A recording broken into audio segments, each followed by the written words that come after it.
Friends, good day. I just wanted to add into our previous discussion pertaining to the issuance of safety observation and NCR. Alright. Okay.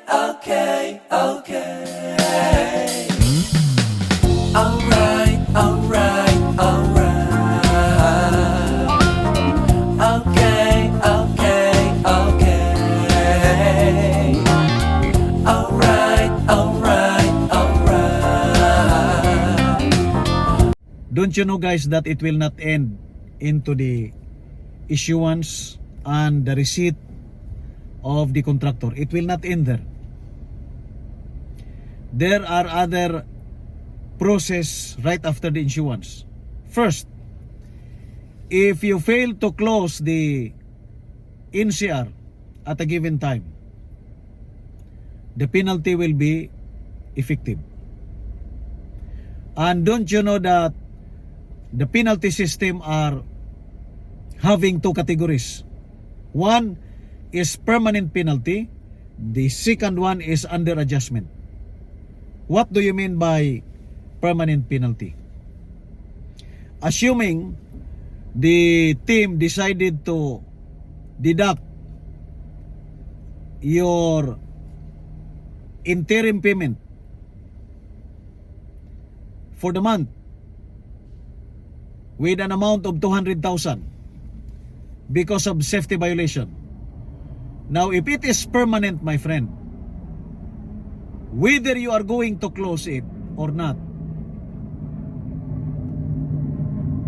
that penalty will be permanent. Even at the end of the project, you cannot take the 200,000 anymore. However, the penalty may be permanent, but it does not give you the freedom not to close the safety non-conformity. The other classification, the other category of the penalty is the penalty under adjustment. When the penalty is under adjustment, you have to run for the closure at the right time so that the following month, the withholding amount, which is 200,000, will be released in favor of the contractor. Now, if the safety department finally come up with the closeout after 3 months, then on the 4th month, the 200,000, which is withholding amount, will be issued in favor of the contractor. It will be included in the next monthly billing. Again, let me reiterate. There are two types of penalty. One is permanent. The second one is under adjustment or withholding. Alright.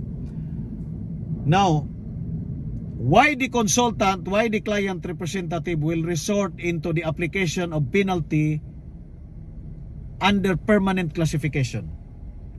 When the contractor becomes too difficult to follow and close the safety observation, those are the circumstances that will warrant the client to apply a permanent penalty.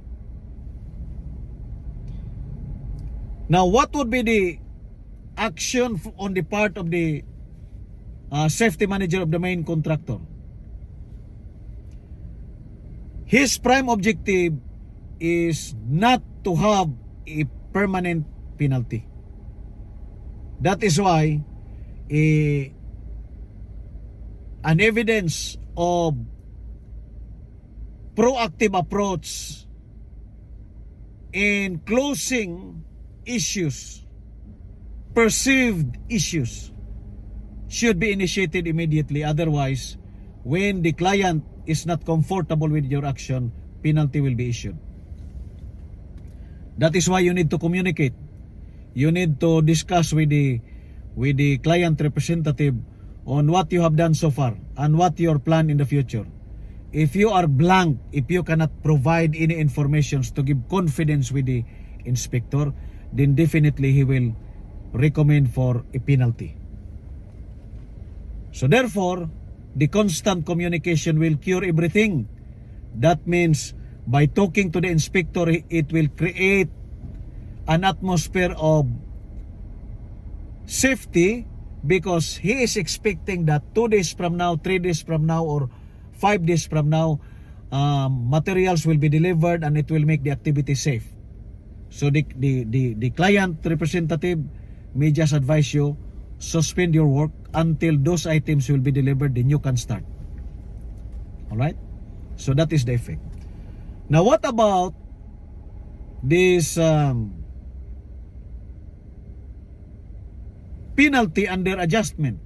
Friends, let me tell you that the concept of issuing penalty, not because of the penalty that the money will go to the pocket of the client representative. That's wrong. This penalty is governed by the system, which means if there will be penalty under adjustment, it will be withheld, and once you comply, it will be released in the next monthly billing. But of course, the QS will cite that the 200,000 in the billing with the attachment which certifies that the previous NCR is already closed. That is the work of the QS. But you need to provide the QS an information showing that the previous NCR is already closed and certified, so that he could attach the justification of the additional of 200,000 in the next monthly billing, because the NCR is already closed. Now, what is the purpose of this penalty? Now, safety practitioners, I would like to remind you that this is not about money. The client will issue penalty not because they need money badly. No. The client is fully aware that all contractors requires money to fuel their construction activities, to provide resources. This will make the construction machine, manpower, and materials will be delivered to site for progress. However, penalty is necessary, but of course, not for the purpose of extracting money from the contractor, because after all, the client knows that it is important for progress. The more you penalize your contractor, the more difficult for it to finance its activity. Now, but why is it that penalty is imposed? Why? The answer is this: the client representative or the client does not need your money. That money allocated for the project is yours. But why there is penalty? Because the client wanted your compliance than your money. The client demands your compliance to health and safety requirements rather than the penalty, the amount of the penalty. What is the purpose of withholding it when you need it for the progress? For what purpose? So therefore, my friends, you have to understand that this penalty mechanism, this is only to make the contractor make a push forward, to put an emphasis that the findings and recommendations, the observations and the unsafe acts and unsafe conditions in the workplace should be treated properly, because the client is serious about health and safety. Do not misinterpret the issuances, because that is not the prime purpose of the process. The penalty is not only targeting the money intended for the contractor, but it is pushing the contractor to fully understand that the client is very much interested on your compliance towards health and safety. Without compliance to health and safety, there are risks in this effect, because your workers while it is not directly employed with the client, but the contractor have the duty of care, the moral obligation to protect them, because otherwise, if they die on site for some accident, the company will pay the repatriation benefit. What is this repatriation? Not repatriation benefit. Repatriation cost. That repatriation cost will be shouldered by the contractor, by his employer, to send the cadaver, the dead body, to his home country. It is not only that description, but it has figure involved. And some of the countries cost 12,000, 9,000, 11,000, 10,000 repatriation cost just to bring the dead body to his home country.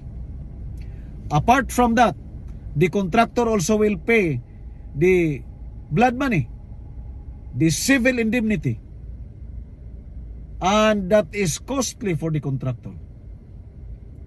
And once there is penalty, the authority will block the capacity of the company to hire new workers until you settle the blood money with the victim's relatives. The client is not innocent about the circumstances. We know how money is being valued in the construction industry, and we know for sure that continuous issuance of NCR is not good. Continuously penalizing the contractor is not good, because you will be losing the fuel to run your equipment and machines in the workplace. So my advice for the safety managers and safety engineers in the project is that to fully understand that these issuances emphasizes the understanding on the part of the clients in the part of the client in the effect of accident on site.